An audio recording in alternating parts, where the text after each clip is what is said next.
Hello, BookTube, and welcome back to Desert Island Books. And our next castaway is Greg from another Bibliophile Reads. Take it away, Greg. Hello, welcome everyone.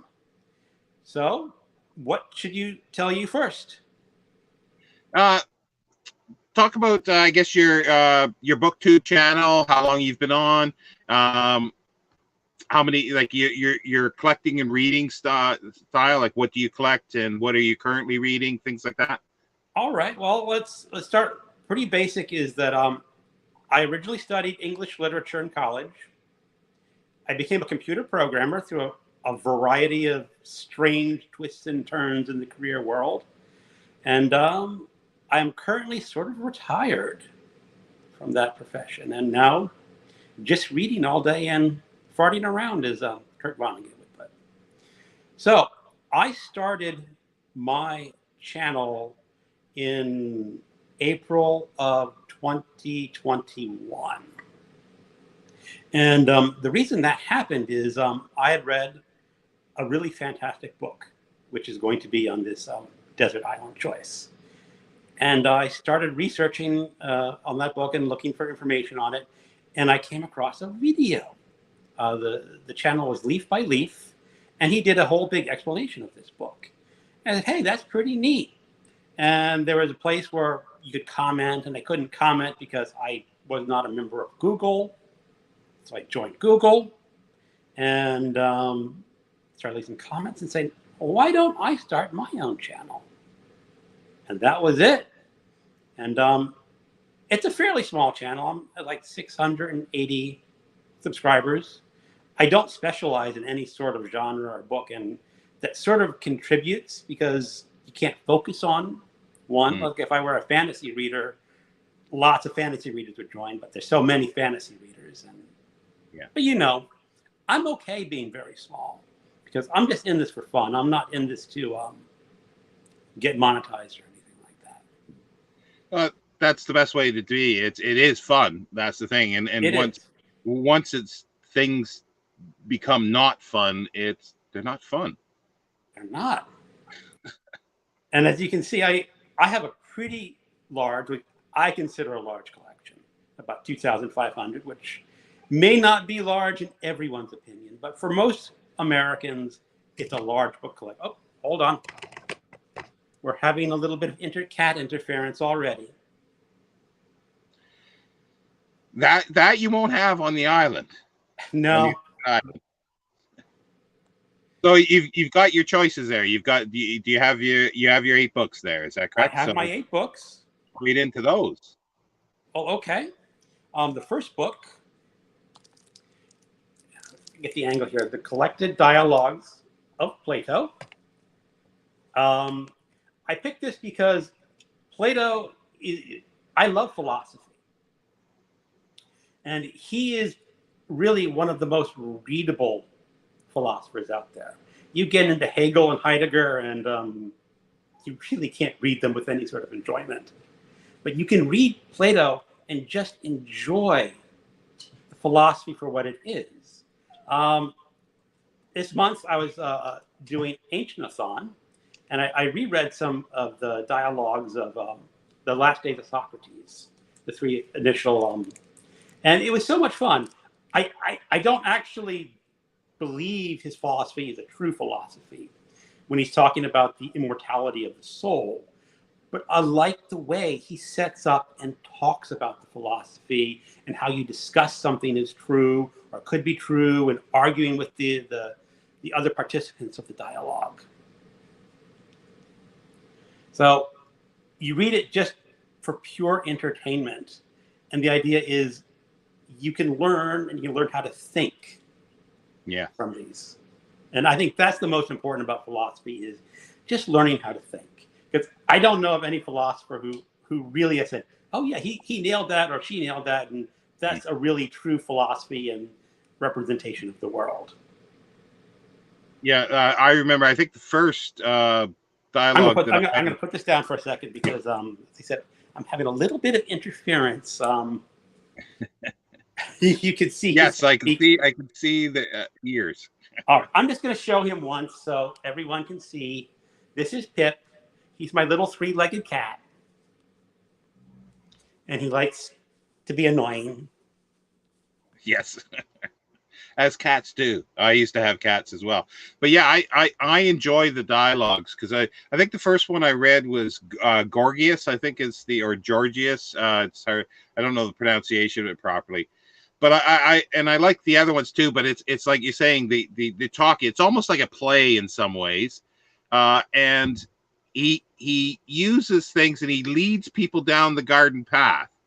And you do learn how to argue and stuff like that if you haven't how to discuss things as well, and I agree with that, and that's where it's beautiful.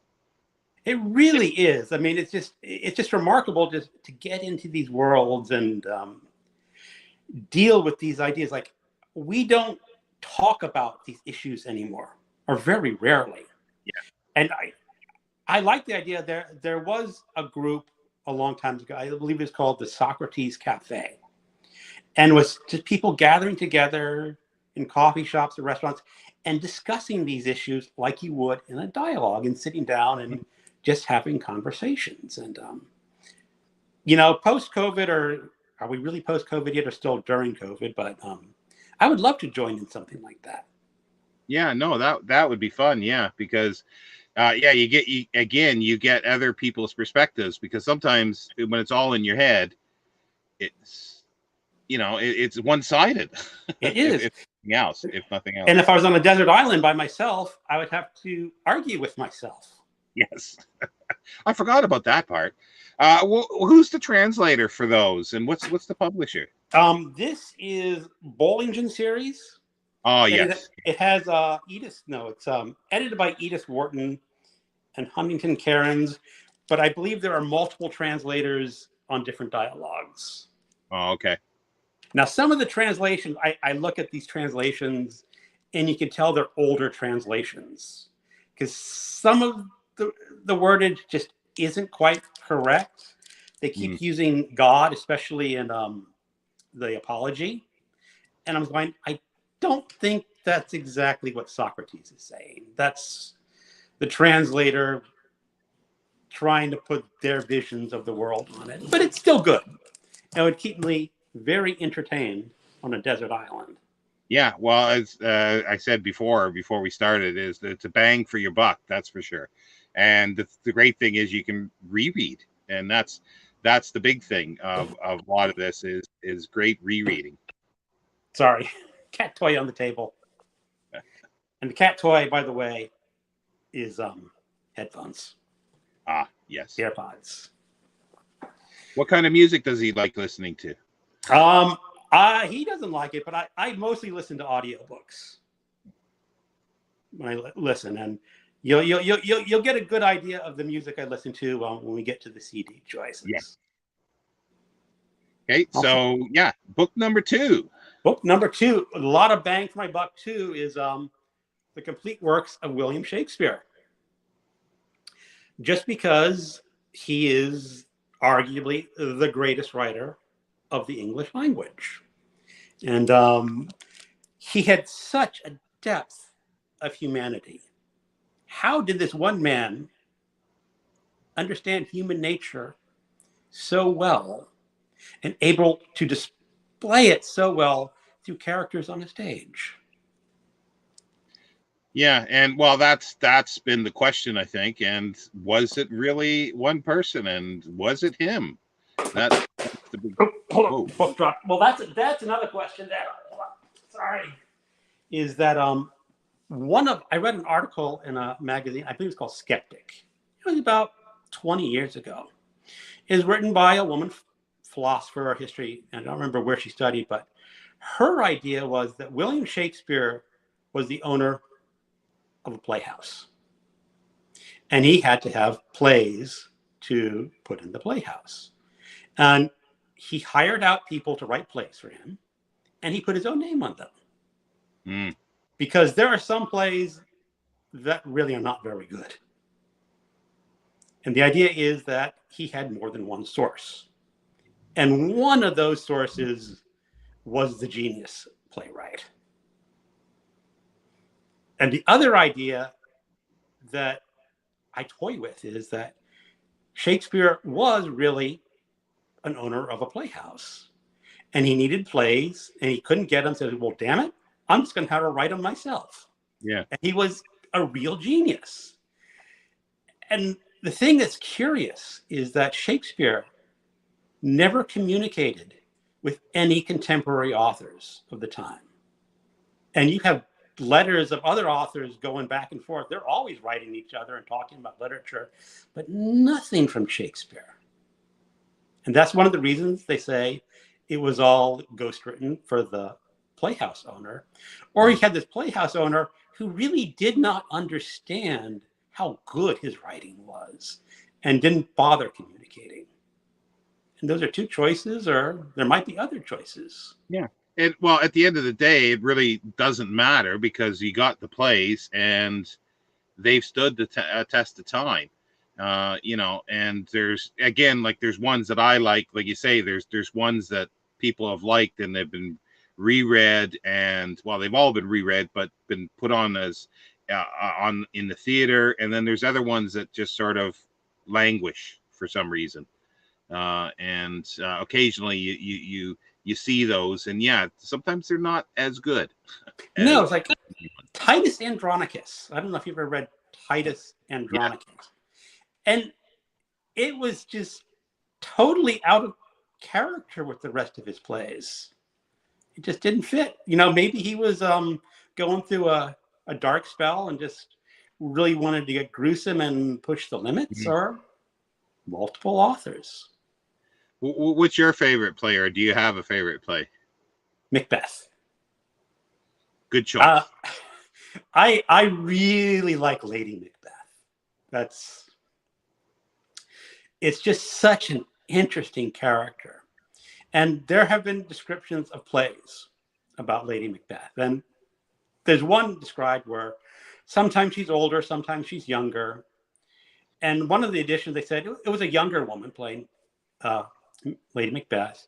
And when she comes out to the stage to tell him to kill, she comes out buck naked. And the idea is the audience is going like, okay, who do you want me to kill? I'll kill that person. Well, I think that. No, go ahead. No, I was going to say, and I think that's probably where Roman Polanski got his version from, I think. I've not seen his version of it. Yeah. My favorite version is the Orson Welles version. It's not fully accurate, but it's beautiful. It's a beautiful depiction of it. It's haunting. Have you seen that one, or? No, I have not seen a lot of the older ones. Last September, September in a booktube is Shake-Tember or Shake-Tube or whatever. Yeah. And I bought a series of movies. I think they're called The Crown. It's Richard II, Henry IV Part 1, Henry IV Part 2, and Henry V. Because they all tell a progressive story. And those are the most recent ones that I've actually seen.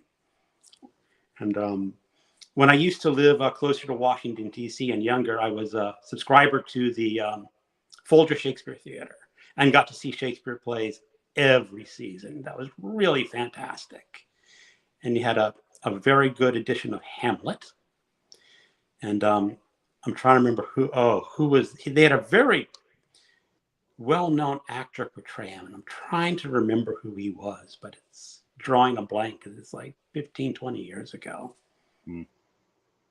Yeah, I guess it must be 4 years ago. I was in Stratford upon Avon, and I couldn't get any tickets to the Globe there. Everything was sold out. It was in December. But I went to his house, or what they called his house, which is a nice little tour throughout. But I found better was his daughter's house. There's a really nice, really sprawling house that's there that had been used by the actors in the 50s and everything. Like Anthony Quayle lived there for a while, like a whole string of really big actors that were at the Globe and did Shakespeare. and it's a fantastic house, and it's just really neat to be able to go through somewhere that these people, not only Shakespeare had been there, but all these through generations, the actors that have played, on stage. It's really, really interesting to have that, and it's a really neat atmosphere. That it is. And when you speak about his family, there was a recent novel, Hamnet, by Maggie O'Farrell, which is the story of the death of Shakespeare's son, whose name was Hamnet. Yeah. And without the L. And the way it's described is Hamlet and Hamnet are like John and John without the H for the age. And it's a very interesting depiction of one interpretation of his life, and why he had a son who was like 11, who died. And in real life, they don't know how this son died. And the author invented that he died of plague. And then a few years later, this fantastic play called Hamlet came out. What's the connection? Yeah. It's interesting, and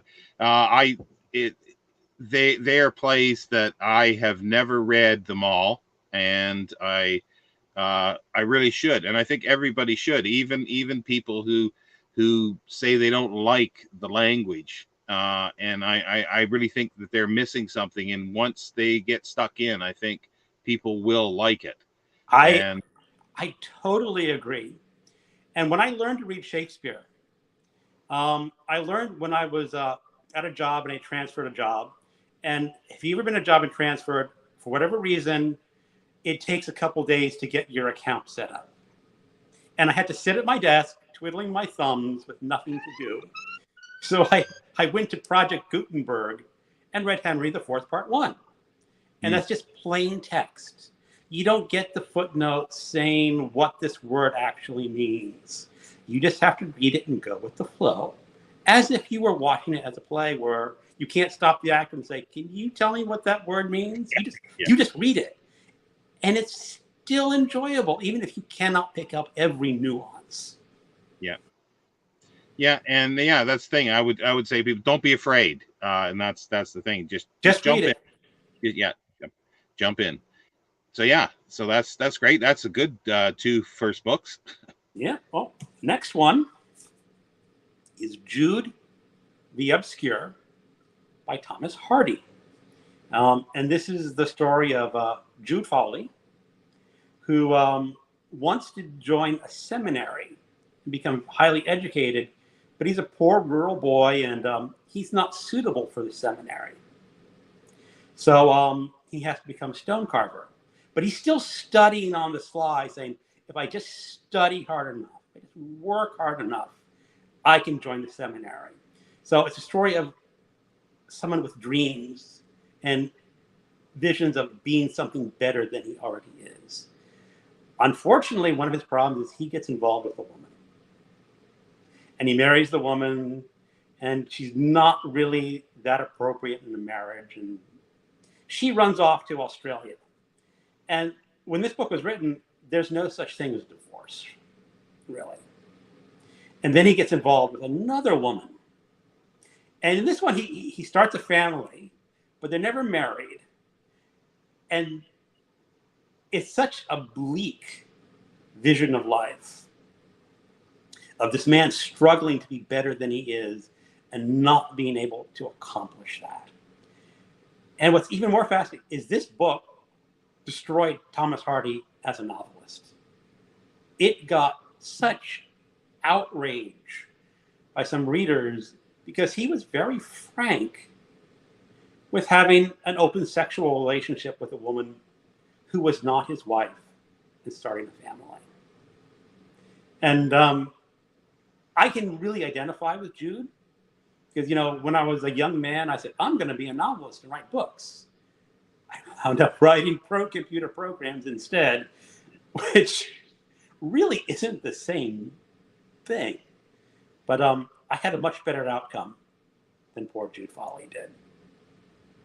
What I always think of Thomas Hardy books, especially that one, is I compare it to if somebody's wearing, say, a basket on their back, and they start putting rocks in, and the rocks are the bad things. And it's like and the person that could barely stand. Well, here's a few more. Or you're still saying, here's a few more. And it's like, that's still not enough. Let's put some more on. Yeah, I won't spoil it, but they have a son that they call Father Time. Do you remember? Father Time? Yeah. And I'm just going like, how could you ever call a child Father Time and be a normal family? But it was until Father Time decided to do something. Yeah. Well, the thing is, I like, there's things that I like about him too, is I do like his allusions to classical mythology and classical writing. And that is quite interesting because you go, oh, I recognize that, and like that's without, again, footnotes, but it'd probably be really enlightening to read one that's annotated with all the notes of where his references are. And then it would probably make things a little more explainable at times, possibly make Maybe. more sense. Or go back to Shakespeare. It's like you don't have to understand every little nuance about a book that you're reading to enjoy it. Yeah. I think oh, go ahead. Sorry. No, I was just gonna say, yeah, that's true. Like you can enjoy the story, and that's what makes, I think, a good story. But then sometimes when you do, you start seeing the other layers. You see the other layers in there. Oh, absolutely. And as I said, it's my favorite Thomas Hardy. I've read his 5 major novels and some of his poetry. After he wrote this book, he switched over to poetry. He says, "I'm not going over to write another book and get nailed to the wall again." I like his poetry. What's the one? Is it Thrush, or is it Night and Thrush? Is it? I can't remember. Or is it Nightingale? I read one. I read 2 for when I was doing poetry readings every week. One about an old man lamenting his life, and then soldiers meeting on the battlefield. And why are you killing each other? Because someone higher up told you to? Yeah, I do like his poetry. And I just can't think of the one. I think it might be about a thrush. I can't remember now. And that's sort of, I think, one of his biggest known ones, or the most popular. But anyway, we'll my memory is bad, so let's. Mine is too.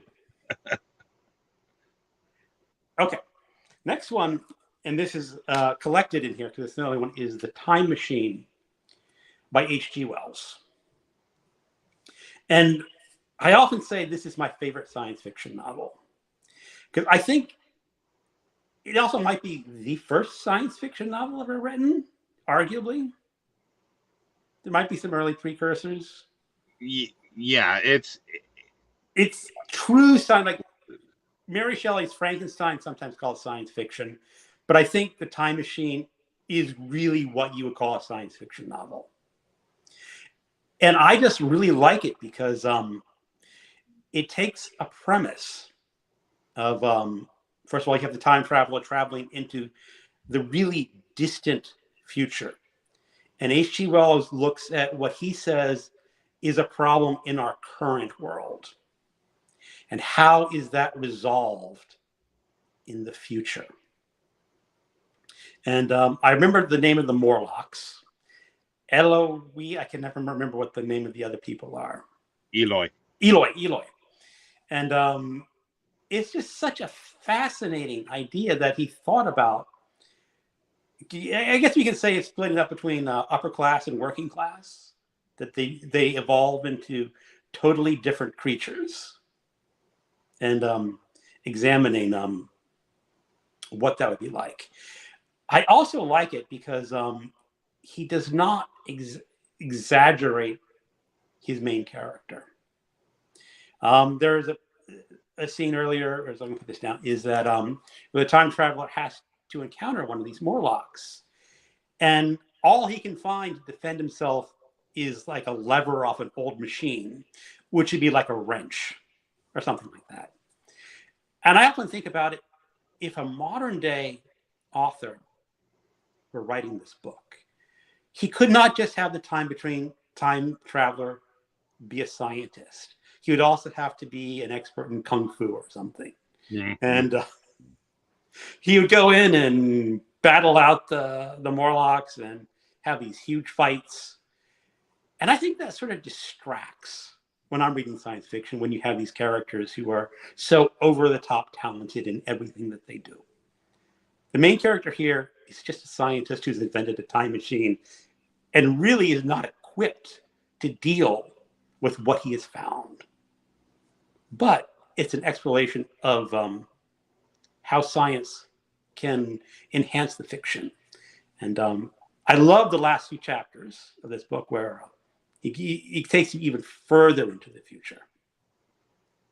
A good exploration of science. Yeah, it's a good book. I really enjoy it. I've read it. I don't know how many times, and it is like it's considered by most as sort of the first modern sort of science fiction book, 1895, and everything after that sort of was developed in that way, using science as a sort of hard science in a sense. And yeah, he just. It's as if I think he just had an idea of what society is like, what culture is like, and then taking it to its what he thought a logical conclusion if certain factors don't change. And that's the essence of the book, I think. I think it is. And what makes a good book, at least what I think is what makes a good science fiction book, is gives you something to think about. I mean, it's not just an adventure story. It can be also an adventure story, but he gives you a little bit extra to run around in your gray matter. Yeah, and an interesting thing is it took him a long time to get to that point writing. He wrote several attempts and started the story in different ways several times. The Norton Critical Edition is really good. It's got those other versions in. Oh, really? The differences. And if you, I would suggest if it's a book that you like, definitely get the Norton Critical version because it's got all that, and it's got some of his science articles in as well, sort of science, talking about things that are related to the time machine as well. It's a really great book. It is, and what I like about it is he doesn't mess up time travel. He just has it in the background. There are so many other authors, especially authors who have time travel into the past, who try to explain what was the grandfather paradox, going back in the past. And it really works when you try to explain it too hard. At least as I see it. Yeah, well, there's the whole thing. It's sort of the chaos theory. Yeah, like a butterfly flutters its wings, in Brazil. Something happens somewhere else, and it's like you step on a butterfly. That's the Ray Bradbury when you step on a butterfly in the Cretaceous period, and there's no humans anymore. Now, is that the story? I remember reading a very famous short story. And it's a conference, and they say they have some sort of time travel device that's going in the past. And they're only going to send like a particle into the past. Just because they don't want to mess up anything in the future. And they say, well, we can test to see if this works. And they send it out, and you come back. And they say, nope, it failed. It didn't work. And then you figure out there are all these floating blobs of goo instead of human beings at the end, because that particle totally changed history. That sounds familiar. I can't off the top of my head think of which that one is. I'm sure one of the viewers, or we can look it up after. That's the problem with this. Things come up and you go, oh, I wonder what that is. Yeah, I don't remember. It was collected in the Roads to Science Fiction by James Gunn.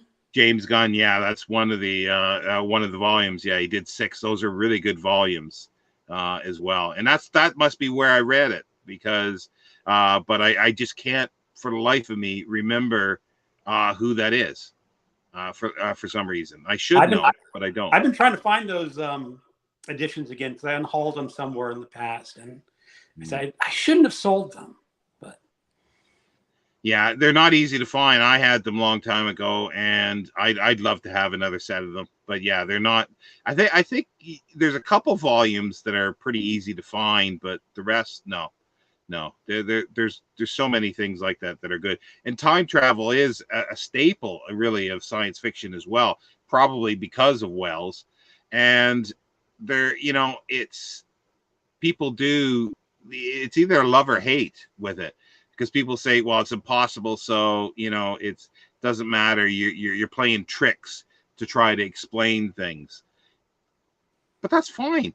It is fine. It's to get your brain thinking in different directions, and yeah. That's what I truly like about the really good science fiction is that as I said, gets my brain matter working.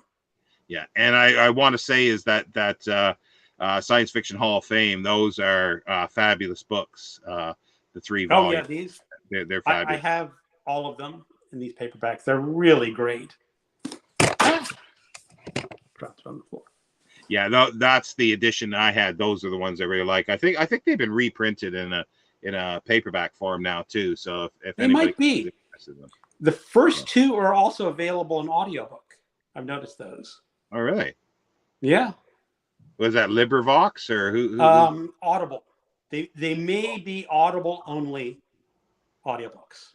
Oh, I wonder who's doing them. Yeah, I don't know. You have people just like us who volunteer to read books, and if you're good, Audible will basically just let you record a book and put it up for sale and see what happens. Oh, now, of course, with those you do have to get copyright, but I'm sure the old copyright notes say, sure, you can record an audiobook. I'm not gonna pay you for it, or I guess they would get paid if they sold enough. But that's a great deal. That changes things. Yeah. So I guess we'll just move right along. Yeah. This is The Stranger by Albert Camus. What happened with this is I was a sophomore at the University of Maryland, and I was an English major, and we had this required course. I forgot the name of the course, but it's basically teaching you literary theory and how to work in reading. And everyone in the class was said, you have to pick a book to read, and you're going to write 5 papers on that book. And professor, she said, you can pick any book you want to. So I decided I was going to go for The Sound and the Fury by William Faulkner. And she looked at me and says, that book is too hard. Pick again. So I picked this book, not really knowing a whole lot about it. And if you're not familiar, this is translated from the French. It is considered like one of the early existential French novels. And it is the story of a Algerian Frenchman who gets a telegram one day that his mother has died. And he has to go out and bury his mother.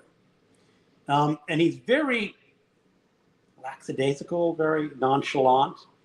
And he does not cry at his mother's funeral. And everyone's looking at him, why are you not crying at your mother's funeral? And then he gets back and he discovers that inadvertently on the day his mother died, he's getting a 4-day weekend out of it. Because he had to leave on a Thursday and a Friday, and so his boss was upset. And then he starts an affair the day after his mother died. And after that, there is an incident where he has this sort of buddy, and they're involved with some unsavory characters. And he shoots an Arab on the beach. Now, the Arab is armed with a knife. And as some other professor said, imagine a white man in Jim Crow South, who's being threatened by a black man with a knife and shoots him, would he ever get tried for murder? And the answer is no. In that condition, that wouldn't happen. And it was very similar between the French and the Arabs in Algeria at this time.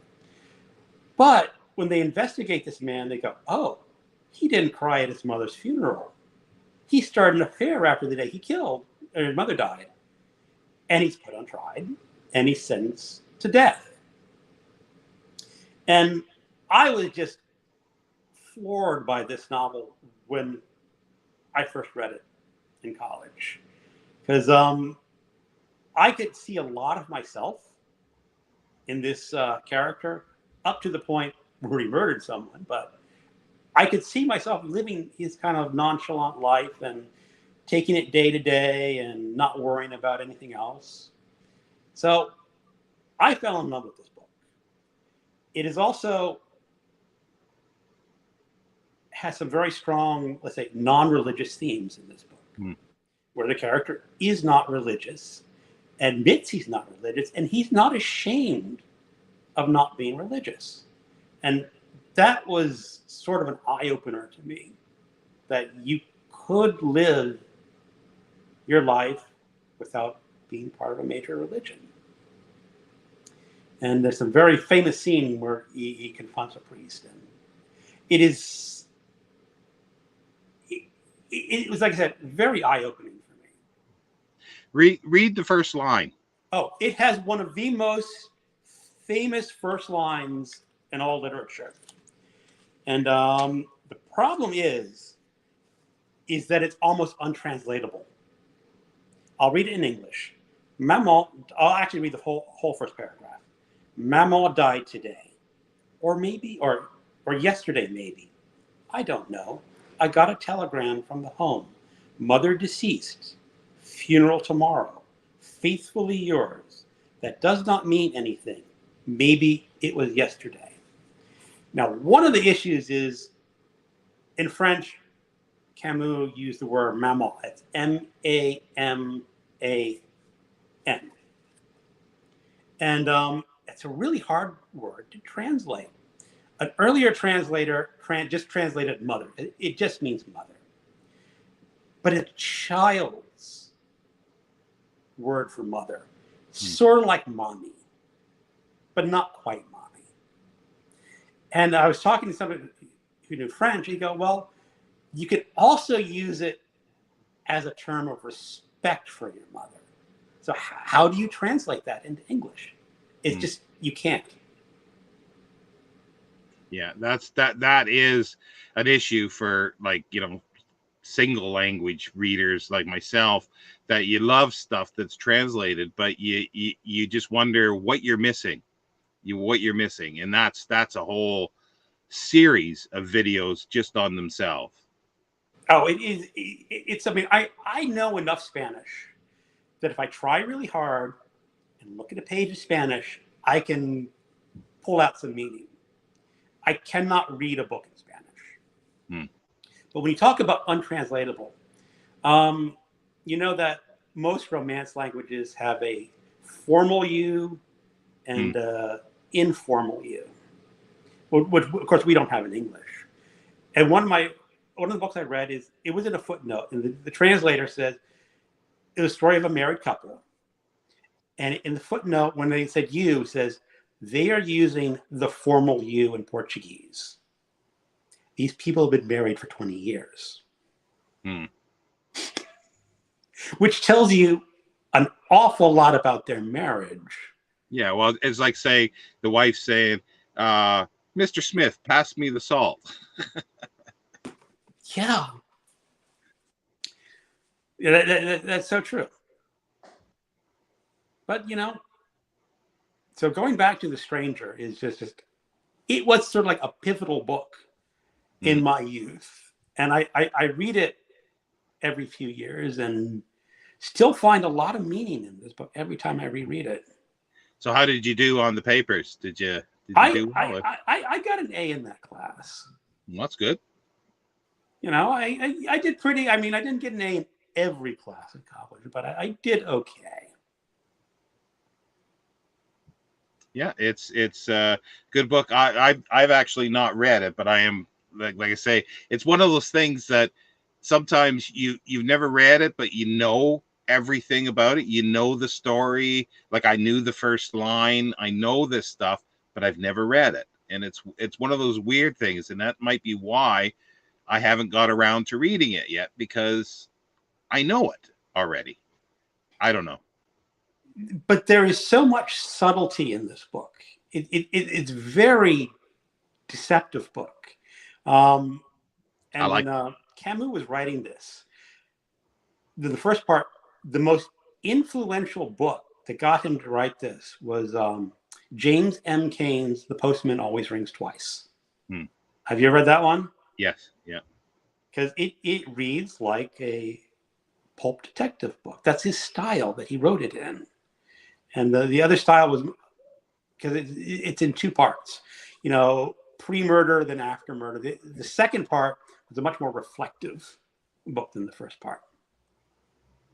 Yeah, for that one, I thought that he did a lot better than Double Indemnity. That's for sure. Yeah. I still like Double. Yeah, yeah, it's good, and I think for me, it's because of the film. That's why I go back to it, is because of the film. The film of Double Indemnity or The Postman Always Rings Twice? Oh, Double Indemnity.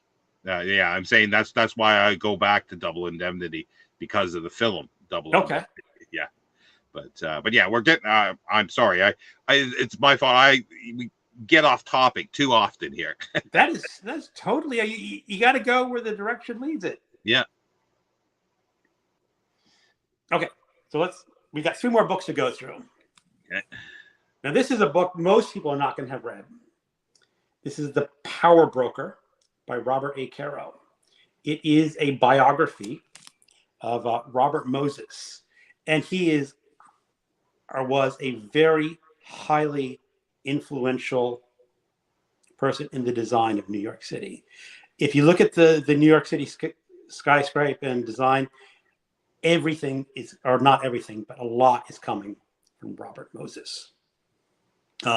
He built all the highway systems. And why do you have these highway systems with off ramps going through boroughs and splitting that borough?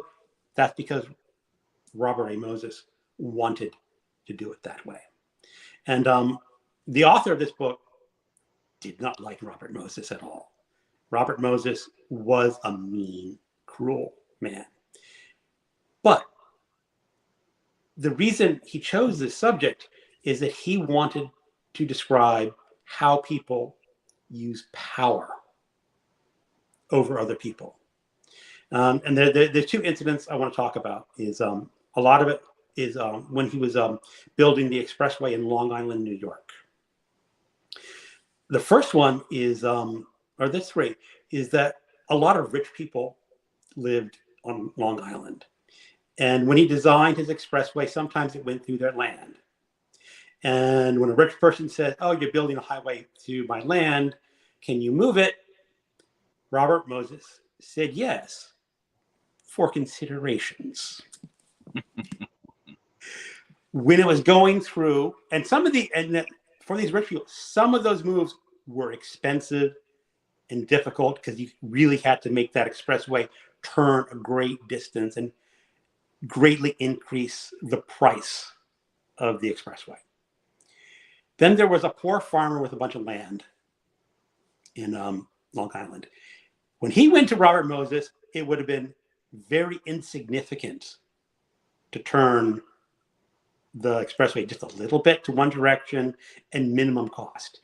Do you know what Robert Moses' decision on that was? No, because he wouldn't get anything out of that poor farmer. And the author went through about 30 pages detailing it in excruciating detail, because he is a magnificent researcher. And he wanted you to know. He just didn't want a paragraph saying, yeah, it'd be easy to move it, and he didn't do it. He wanted you to know exactly what was happening to this farmer. He would describe how this farmer had his land split in two and had to travel a few miles out of his way to get to the other portion of his land to farm it. And farming is not an easy work. It is not hugely profitable. And why didn't Robert Moses say, okay, doesn't cost me much, I'll move this expressway? No, that's not the way power works. Power is other people giving you favors so you can influence and do the things that you want to do. I like the idea of the author taking so much time clearly showing what an SOB he was. Yeah. And the other one I want to try is like the bridges out there are very low.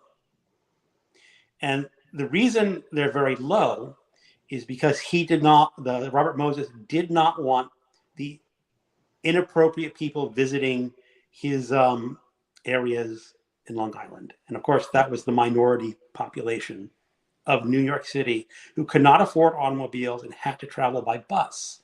And he made the bridges low enough, buses couldn't fit under the bridge. And that was just pure spite. And you could just tell the author was really incensed by this man. But his influence on New York City is indisputable.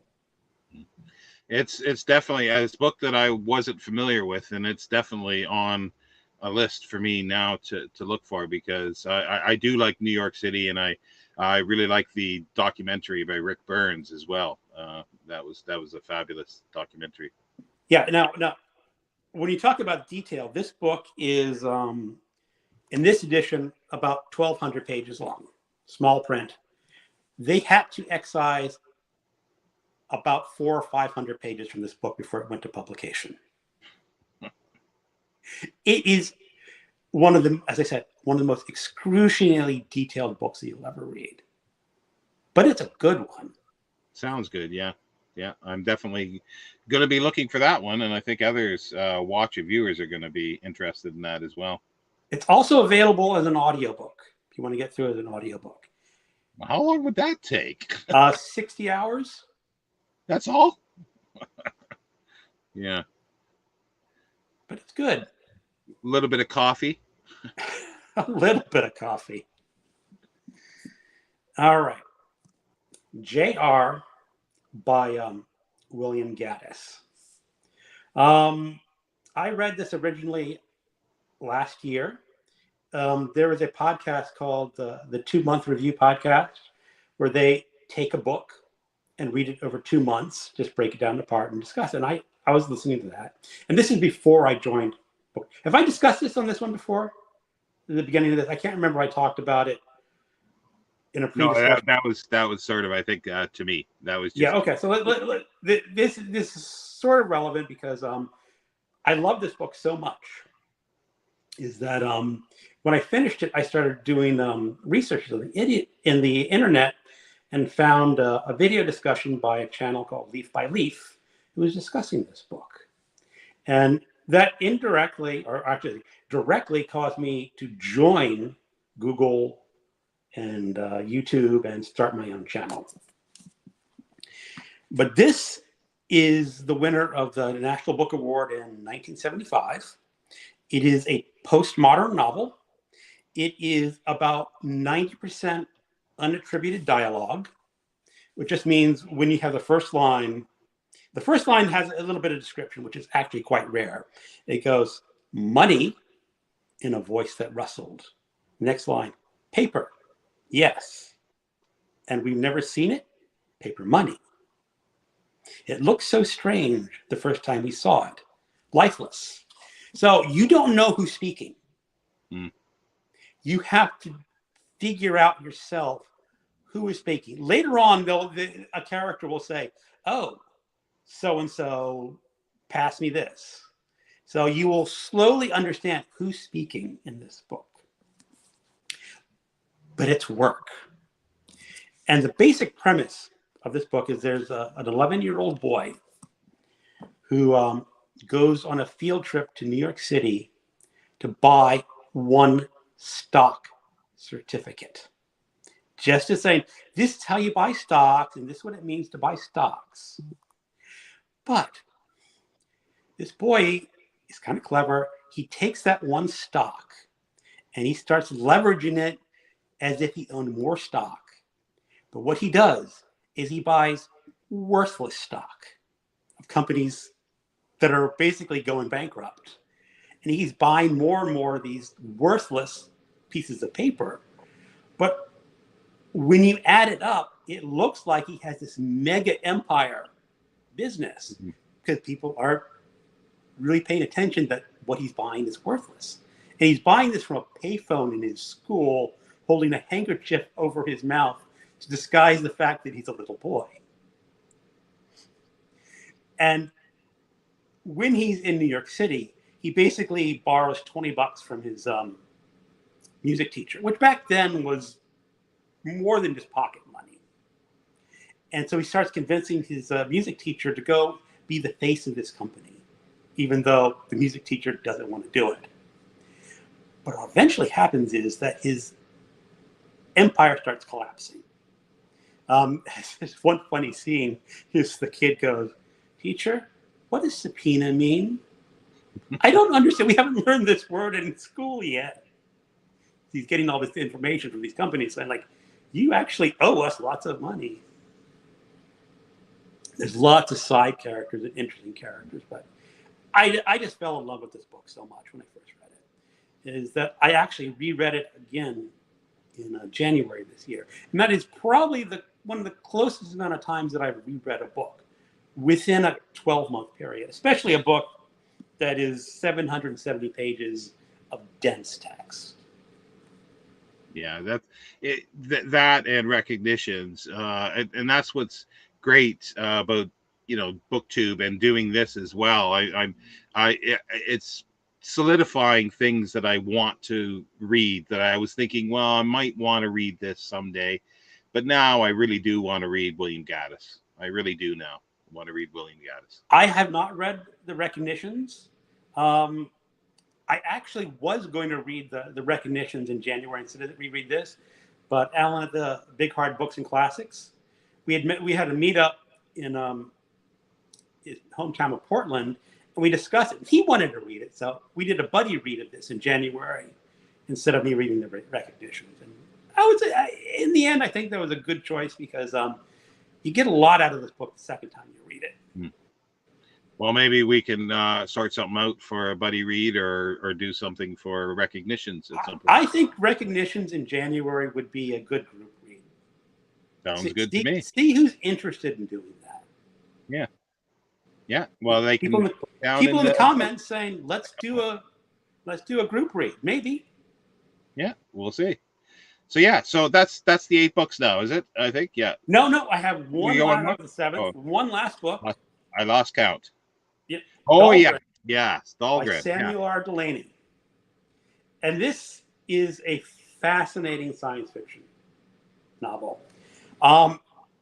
It is a very different type of science fiction novel than most people would expect when they're reading science fiction. It starts with the end of a sentence, and the book ends with the beginning of the sentence, which is exactly the way James Joyce started his Finnegan's Wake. And it is the story of the kid who is a multiracial American Indian wandering into this city where something disastrous has happened. The best way I can describe it is that it's a city that's no longer fixed in time. That if you wander in the city, you can be coming from 1974, you could be coming earlier, or you could be coming from the future. It's like all paths lead to this city. And then there is a second moon that appears above the sky of the city. And when you're reading this, if it's not the first time, I'm going to give you a clue. There is a passage where the local newspaper is describing this coming of the second moon. When you read that passage, that's describing how to read this book. And one of the basic ideas is when you get the passage, like, we can't explain it. It's just there. And that's one of the ways to read this book. One of the other things is that why I think people dislike this, especially some science fiction fans absolutely hate this book. And the reason is that Samuel R. Delany is mixing literary fiction with science fiction. And that, for some people, is a big bozo no-no. That they want their science fiction to be science fiction.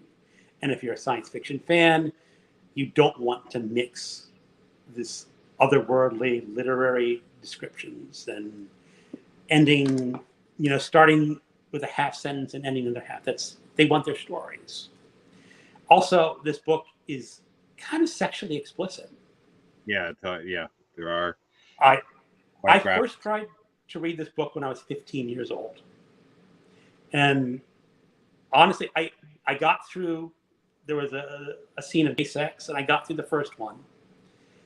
But after that, I started just not being able to handle it as a 15-year-old. When I read it in college, I was finally old enough to say, okay, I can handle this. So, and as you said, there are just some fascinating things with this that I think you said earlier, this book is an experience to read. That you don't read it just for the story. You read it just to go with the flow and all these minutiae that are going on and trying to connect all the dots. Yeah, because the last time I read it, near the end where can't really give too much away, but there's entries from a notebook and they sort of end here, then it starts again here, and I'm sort of flipping back and forth because sometimes the beginning is there, but the end of it was 10, 20 pages back and things exactly. Like that. And I don't think it's a spoiler to say that the kid, the main character, discovers a notebook that's already been written in. Yeah. And because it's already been written in, when he wants to write something, he has to write in the margins. And that is what you're reading at the end of this book. And if you do want to read it, I'm going to say is you have to at least look at the physical edition first. Because if you try the ebook version, which I read. Because you need to have this stuff side by side like it is in the notebook. Yeah. I mean, I don't know how well that will show up. I don't think this will show up here, but you can sort of see right down there. There's just a line out of place with the rest of the paragraph. And that is the kid's notations of this other journal that you're reading. Yeah. And they don't always match. He's not commenting what's in the journal. He's writing his own stuff. Yeah. I find it a great book. And I think that I read it in the second time was the SF Masters, Golan's SF Masters. And I think it was Spider Robinson, I think, wrote the afterword. And he was, because people have tried to explain this, try to say, this is how you have to read it in this way to understand it. And this guy's saying that it's a puzzle without an answer. And that's more or less what he said. And that's what I think it is. It's a puzzle, but there is no definitive answer. No. It's what you bring to it and what you can get from it. And every time you read it, like I said, I've read it twice. I think you said you read it 3 times. I think I half read it in high school, read it in college. Then I read the ebook version along with the paperback version, and I listened to the audiobook. I need to read it one last time where I'm going to read it while listening to the audiobook. Yeah, because that would be a weird experience, the audiobook. So that would be an interesting thing. How do they deal with all the if you know what's going on, it's fine. Yeah, I suppose so. Yeah, you know that's you're switching over to the margins or switching out of the margins. If you listen to it the first time, you're going to be totally confused and think that they've messed up on the tape and not edited correctly. Yeah, and it like to me, I'm a big science fiction fan, but mine is sort of pre new wave stuff, so it's pre sort of 1966, 1967 mostly. But then there's books like this that to me it's probably, if not the best 1970s science fiction novel, it's got to be very very close to the best, in my opinion. I, I would put it in my top 5 science fiction novels. Yeah, for quality, yeah, yeah, I think it would be, yeah.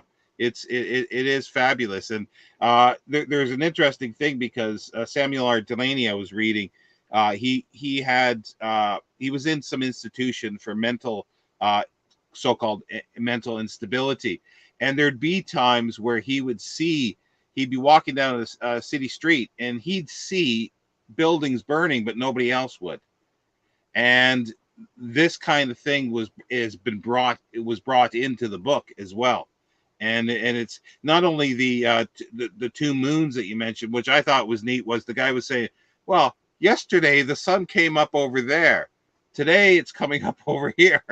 Yeah, no, the city where this is located is not fixed in time or place, I think. Yeah, and is just totally strange. But that's part of the beauty of this book is that what I was just like, would I go there? I might, just to experience, because it talks about people just coming and going just to experience this city out of time and place. Yeah, no, yeah, well, that's the thing. It's an experience. The city's an experience, and reading it is an experience, and it's something that I'm definitely going to reread again, I'm sure, and at least one more time.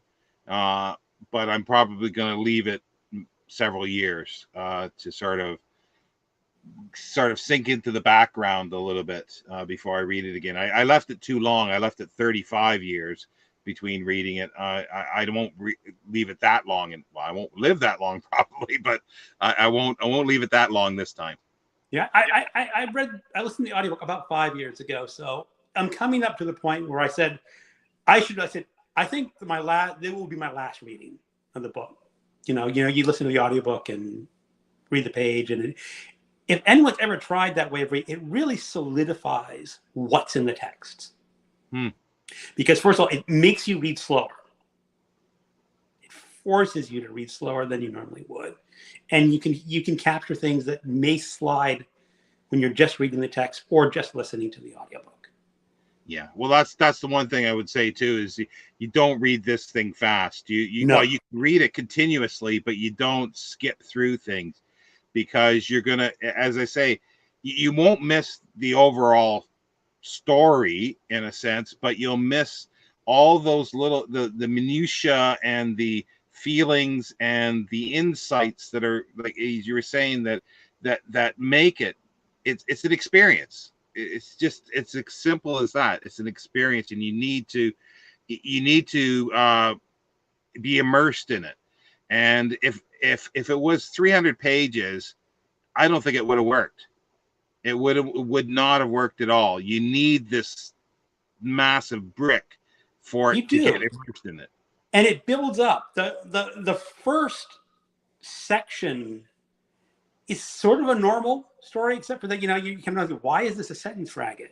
And there's some weird things going on, but it builds. And I won't say, but I know we talked about it. There is a scene later in the book where there's an event happening in the background, and you don't know who is the instigator of the background. And I've read some comments about who does that, and it's just kind of floored. It's like I keep looking for that, saying, is that true? Or maybe it's just something that you can read anything into this book that you want to be there. To a certain extent, I think you can, but you can't read too much into it, because, but that comment, like I say, that is too big of a spoiler. It's not really a spoiler, but it's too much of a reveal possibly to give. I know. But the thing is that once you sort of think of that, you go, yeah, that sort of makes sense, and or it can potentially make sense. So yeah. Yeah. Oh, but I guess we shouldn't talk about too much because people are going to go, what are they talking about? Yeah. Just take some time and read it, and just understand that it's like you said, it's a book to experience, and don't look for the story as much. Just the experience and be immersed in it. And it's like people have told me they won't read it because they get to the sex scenes, like regardless of whether it's heterosexual or whatever, they just don't like graphic sex scenes. And I'm going, they're graphic, but I don't find them out of place. Neither do I. They're not out of place. Yeah. And that's strange for me saying, because if I came across that same scene in another book, I go, what are they doing here? But not in this one. Not in this. Well, anyway, we could go on about we could. Yeah. Music. So, yes, music. Well, I no longer own physical CDs. All my music is digital, so I can't hold up anything. But my CD would be Bach's Goldberg Variations. That is music that can just sit me back and let my mind go, wow. There's two main recordings of the Goldberg Variations, both by Glenn Gould. He recorded it very early in his career. I think it's actually his first recording. And if you listen to the aria, which is the opening, it's very fast. But he also recorded it when he was much older and closer to death.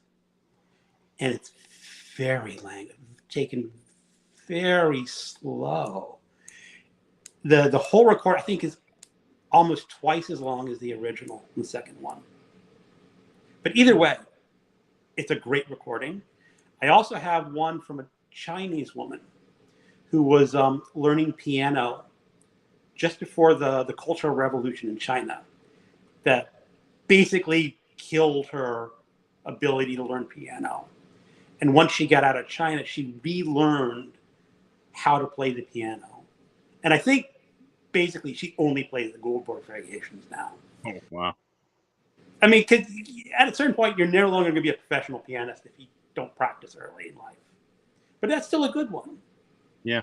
I don't know the one that Gould did, like you say, near the end of his life. I'm gonna have to look at that, because I do like the one, and I know his version, but I didn't know he did it again, and especially slowed it down. That'll be interesting. And it's just so beautiful. I mean, you just sit there and go, this is just beautiful music. And you can just, I mean, I guess in theory it was supposed to be to teach students how to play piano, the original intent, when Bach wrote that. I don't know that much. I don't know that much about it. You can lose yourself into that music. Yes, it is. When people talk about classical music, like, I think a lot of people really think of Beethoven, usually because of the Ninth Symphony, I think, is right in popular culture. But when I think of classical music is the Goldberg Variations. Those are the ones I really think of. And that's why when you first said that, I go, oh yeah, that's a good choice. So we now have a luxury item. I thought of a couple luxury items. And my first luxury item is invalid. I know it's a solar-powered satellite phone, and that's a no-go. But mine is, I decide, how did I get shipwrecked? Well, I'm going to say that I was on a container ship with lots of supplies, and I got wrecked on the island, and one of those big shipping container boxes hit the island with me, and it's filled with something. Writing paper. No, this is just, I know there's going to be leaves, but leaves chafe. And once you get older, it really starts to chafe. So this is my luxury item. And so you got a whole container full of Well, as well. that's how I figure it. It comes on a, you know, on a container ship and fall in your wrecked and. Well, okay, I'll accept that one. So yeah, so thanks, Greg, for being a castaway. And with your channel, do you have any upcoming readathons, or that you're joining, or that you wanted to highlight? And I'll put all this stuff down again. There's a lot of. It's actually I'm joining a lot of readathons. A lot of them have finished up this month. I did June on the Range. I did Ancients-a-thon. I'm going to try something next month, which I'm going to try Jane Austen in July. I'm going to do Persuasion. And then in August, of course, I'm a co-host with Garb August, where we're going to read trashy books. But I thought you said you're reading Jane Austen in July, though. Yeah, Jane Austen in July. In August is trashy. Oh, you're saying Jane Austen should be part of Garb August. I won't say anything more. You know, I've never read Jane Austen before. And I know Mark at Book Time for Ellis did a tag that I did. And his idea, he always thought Jane Austen was just for women. And he's read it. He's only read one. He read, I think, Northern Abbey and reading, I think, Pride and Prejudice. But I am going to try Jane Austen. I need to at least get through my life and say, okay, I've at least read one Jane Austen book and proclaim, is she an author just for women, or does she have more depth to it? Yeah, well, she isn't. But I jokingly say it's trash, but it's not trash. They're well written.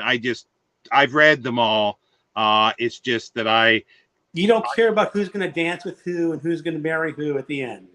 Yeah, it's like they're written fine, but yeah, it's just, so I bow out of the July Austen, or whatever it is, July Jane Austen. I bow out for that one. Well, at least I'm going to try it. You know, say that I have done. You have to. That's the thing. Like it's one of those things that if you want to read sort of, you know, I guess classic English novels, you have to read those because they're so influential. It's like everything. You have to have read the Bible if you want to know where a lot of Western literature came from. You know, Literally. Yeah. So, and it's one of those things that it's a core. It's part of the canon, for good or ill. Yep. So, you're going to be joining all those. Are there any events that you are thinking of doing yourself, or are you just going to? There is an event that possibly will happen. I mentioned in a video I did that I had not read Middlemarch by George Eliot, and about time that I read George Eliot. And Alan at Big Hard Books and Classics wants to do it. We have a commenter. I don't remember. I don't remember who it was. I just read it early, but she wants to do Middlemarch. So for Victober, I'm thinking of starting up a group read of Middlemarch. I guess if I say it now, that there is going to be a group read of Middlemarch in October. And the only thing is, it's a long book. Yes. And I was supposed to reread that myself in March, I think it was. Yeah, it was in March, and I never got around. Well, I got ill again, so I want to catch up on that. So I'll join you. And I think we have 4 people. I think that counts as a group read now. Yeah, I'll definitely join you for that, because I wanted to figure out where I can put it, because I want to get it the reread done before the end of the year. And I only got like 10 pages in, and then I just I was out of it for a while. So yeah, but my only thing is, I think it needs to be a month, a little more, maybe a month and a half to read that. Not 3 or 4 days. I'm not Steve Donahue. Oh well, that's not 3 or 4 days. That's a night's reading for him. Okay, yeah. Anyway, Greg, thank you very much. Thank you for having me. This has been an immense amount of fun. Yeah, it is. These every one I do now, I really enjoy it, and and I get like this one. I found out the Power Broker. I like, that's definitely, and I want to read Camus, and I want to read William Gaddis. So this is great. This is expanding, because it's better for me. It's better than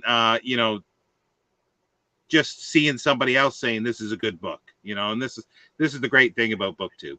But anyway, great community. Yeah.